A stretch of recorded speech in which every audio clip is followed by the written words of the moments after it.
Santo Domingo, amang Santo Ang Domingo, rosaryo, opo. ang kanyang rosaryo, nagpipreach si Santo Domingo, wala pang rosaryo noon, nagpipreach si Santo Domingo sa bayan ng Carcassonne sa France, southern France.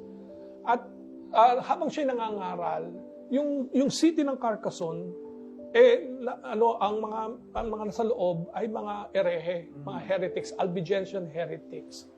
So nangangaral sa Santo Domingo doon, walang nakikinig. Pinagtatawanan siya.